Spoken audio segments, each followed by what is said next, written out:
Bună! Îmi pare rău că n-am mai făcut videoclipuri, dar n-am avut timp pentru că am început chiar cu școala și dacă o să auziți acum un buzit, îmi pare rău. Da. Și în acest videoclip, astăzi, o să fac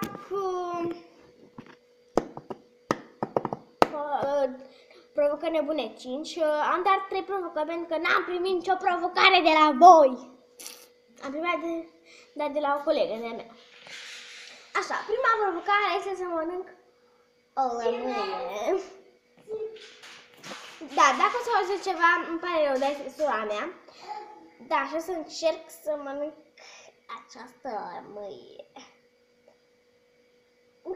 1, 2, 3.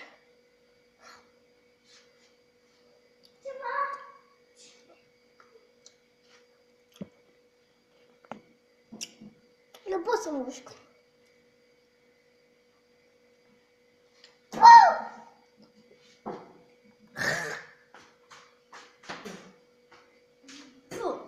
Am schipat în ghivetă. Acum mă scuzați, dar nu pot să fac această provocare.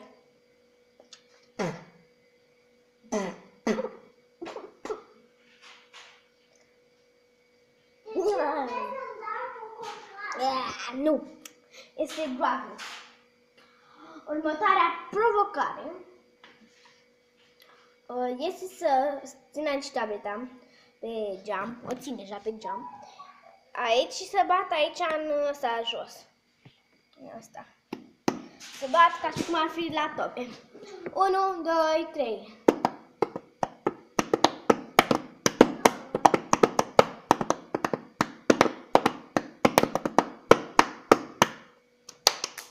Așa, următoarea provocare este să fac cap song. Stați că trebuie un paharel de plastic, de așa, de sticlă așa, nu de sticle, așa de plasticuț. Așa, ca să aprind de cucă de asta lângă fereastră și de asta de bine. Așa, și aici o să fac pe masă.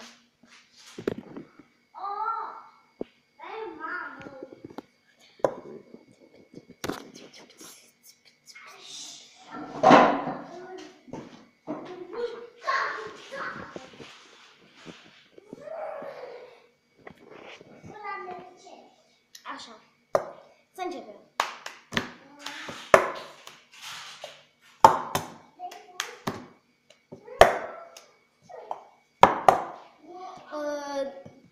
O să încerc acum și o să fac mai repede.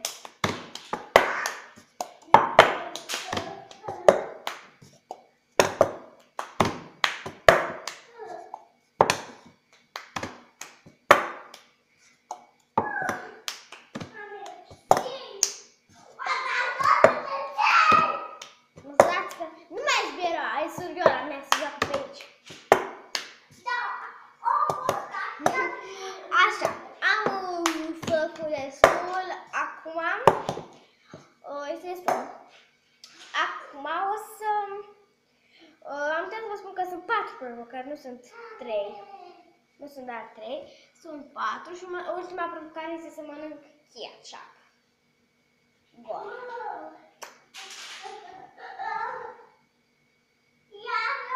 A căzut. Așa, este ketchup dulce, dar la sfârșit ustură.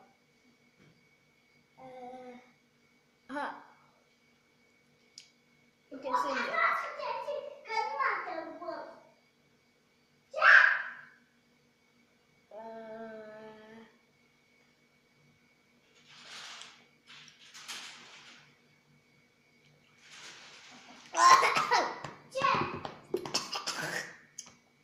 Trebuie să beau repede suc, nu mai pot.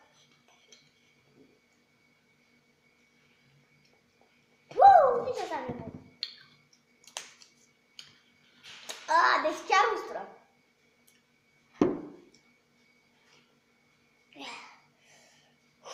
Gata. M-am calmat. Bun. Și v-a plăcut acest clip. Să dați like, vă rog. share, să vadă și prietenii și abonați.